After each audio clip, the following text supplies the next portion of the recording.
जब हमें truth table को ड्रॉ करना होता है तो हमारे पास फॉर एग्जांपल एक ही वेरिएबल है। फॉर एग्जांपल हमारे पास एक ही वेरिएबल है पी,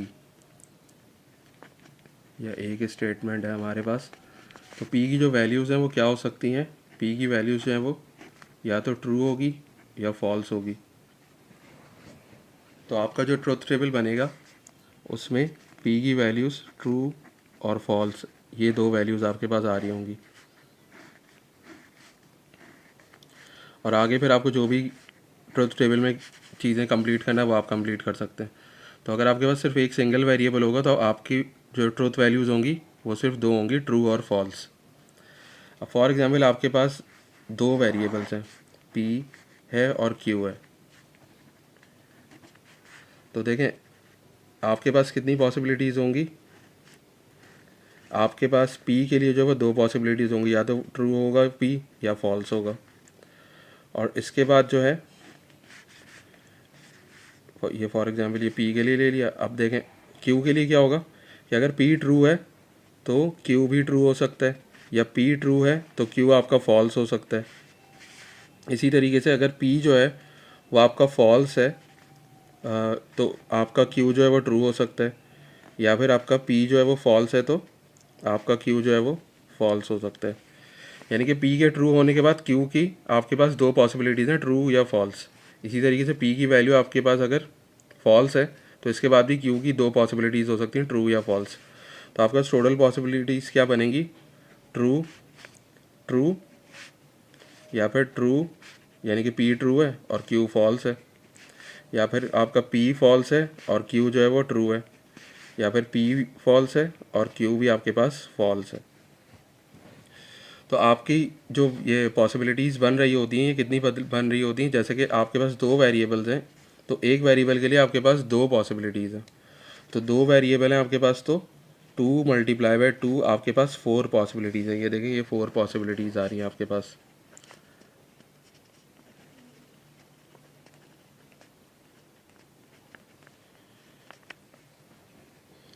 तो जो है आपका जो ट्रुथ टेबल बनेगा वो किस तरीके से बनेगा? आप जो है वो पी और क्यू ले लेंगे और इनकी ट्रुथ वैल्यूज़ लिख लेंगे। तो देखें आपके पास 4 पॉसिबिलिटीज़ है ना, तो आप 2 दफ़ा ट्रू लिखेंगे और 2 दफ़ा फॉल्स लिखेंगे, और यहाँ पे ट्रू फॉल्स। तो इस तरीके से आपका जो है वो ये ट्रुथ टेबल कंप्लीट हो जाएगा। अब अगर आपके पास तीन वेरिएबल्स हैं, फॉर एग्जांपल आपके पास है पी, क्यू और फिर आर है, तो आपकी देखें पॉसिबिलिटीज़ क्या होंगी। पी के लिए क्या हो सकता है आपके पास? पी जो है वो ट्रू हो सकता है या फॉल्स हो सकता है।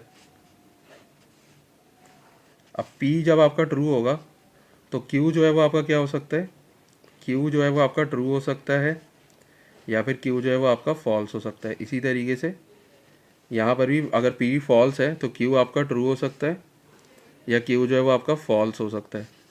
अब देखें जब ये पी ट्रू है और क्यू ट्रू है तो इसके बाद आर जो है इसके लिए भी दो पॉसिबिलिटीज़ हैं, या तो आर ट्रू होगा या आर फॉल्स होगा। इसी तरीके से आपका अगर पी जो है वो ट्रू है, क्यू फॉल्स है, तो इसके बाद आर जो है वो ट्रू भी हो सकता है और फॉल्स भी हो सकता है। इसी तरीके से आपका पी फॉल्स है और क्यू ट्रू है तो आपका आर जो है वो या तो ट्रू होगा इसके बाद या फॉल्स होगा। इसी तरीके से अगर पी फॉल्स है और क्यू फॉल्स है तो आपका जो आर है वो या तो ट्रू होगा या फॉल्स होगा। तो आपकी पॉसिबिलिटीज़ क्या बनेंगी पी क्यू आर के लिए? यानी कि आपका जो टेबल है वो ऐसे बन जाएगा, पी क्यू आर आपने ले लिया तो देखें ट्रू ट्रू ट्रू, या फिर ट्रू ट्रू और फॉल्स। ट्रू ट्रू ट्रू आ गया, फिर आपका आ जाएगा ट्रू ट्रू फॉल्स, फिर आपका true false true, true false true, फिर ट्रू फॉल्स फॉल्स, फिर फॉल्स ट्रू ट्रू, फिर false true false, false true false, फिर फॉल्स फॉल्स ट्रू, फिर फॉल्स फॉल्स फॉल्स।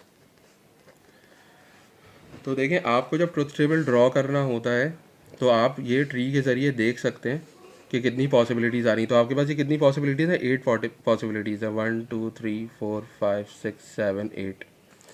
यानी कि पी के लिए देखें दो पॉसिबिलिटीज़ थी और Q के लिए 2 पॉसिबिलिटीज़ थी और R के लिए 2 पॉसिबिलिटीज़ थी, तो 2 मल्टीप्लाई बाय 2 मल्टीप्लाई बाय 2 8 हो जाएगा। तो आपके पास टोटल 8 पॉसिबिलिटीज़ हैं। लेकिन जब आपको ट्रुथ टेबल ड्रॉ करना होता है तो आप जो है वो डायरेक्ट इस तरीके से लिखते हैं कि PQR आपने लिख लिया। अब इसके बाद देखें, आपके पास, आपको पता है कि 3 वेरिएबल हैं तो 8 पॉसिबिलिटीज़ होंगी। तो P जो है उस 8 पॉसिबिलिटीज़ हैं, तो 4 दफ़ा वो ट्रू होगा और 4 दफ़ा वो फॉल्स हो जाएगा। ठीक है। इसके बाद जो Q है, पहले आपने 4 उसमें ब्रेक कर दिया, अब 2 में ब्रेक कर दें आप, यानी कि ट्रू ट्रू होगा, फिर फॉल्स फॉल्स होगा, फिर ट्रू ट्रू होगा, फिर फॉल्स फॉल्स होगा। इसी तरीके से R जो है वो क्या हो जाएगा, यानी कि आपने 2 में ब्रेक कर दिया, अब 1 में ब्रेक कर देंगे तो ये हो जाएगा true false, true false, true false, true false. तो इस तरीके से क्या होता है कि अगर आप इस तरीके से काम करें तो आपको ट्री नहीं बनाना पड़ता, आप ये डायरेक्ट कर सकते हैं। तो इस, अगर हमारे पास 4 वेरिएबल हों तो इसके लिए हम क्या करेंगे, जैसे फॉर एग्जांपल हमारे पास 4 वेरिएबल हैं P, Q, R and S। तो देखें, अब हमारे पास 4 वेरिएबल्स हैं तो हर किसी के लिए 2 पॉसिबिलिटीज़ हैं। तो 2 multiply by 2 multiply by 2 multiply by 2 होगा, ये 16 हो जाएगा। यानी कि टोटल आपके 16 कम्बिनेशंस बन रहे होंगे। तो 16 कम्बिनेशन जब आपके बनेंगे तो P की जो वैल्यूज़ होंगी वो, यानी कि 16 को आप आधा कर दें तो 8 दफ़ा ट्रू आएगा और 8 दफ़ा फॉल्स आएगा। यानी कि ट्रू आप लिख दें 8 दफ़ा, true true true true true, 1 2 3 4 5 6 7 8, 8 दफ़ा आपने ट्रू लिख दिया। और इसी तरीके से 8 दफ़ा जो है वो आप फॉल्स लिख दें, तो ये आपका क्या हो जाएगा, देखें आपके ये जो है वो 8 फॉल्स आ गए। तो आपने जो है वो 16 को हाफ कर दिया, यानी कि 8 ट्रूज वैल्यूज़ हैं और 8 जो है वो फॉल्स वैल्यूज़ हैं। इसी तरीके से अब 8 के बाद इसको 8 को भी आप हाफ कर दें तो आपका ये क्या हो जाएगा, 4 में ब्रेक हो जाएगा। यानी कि 4 दफ़ा आपका ट्रू आएगा, फिर 4 दफ़ा आपका फॉल्स आएगा, फिर 4 दफ़ा ट्रू आएगा, फिर आपका 4 दफ़ा फॉल्स आएगा। अब देखें, जब आपने 4 में ब्रेक कर दिया, इसके बाद आप क्या करेंगे, इनको 2 में ब्रेक कर देंगे।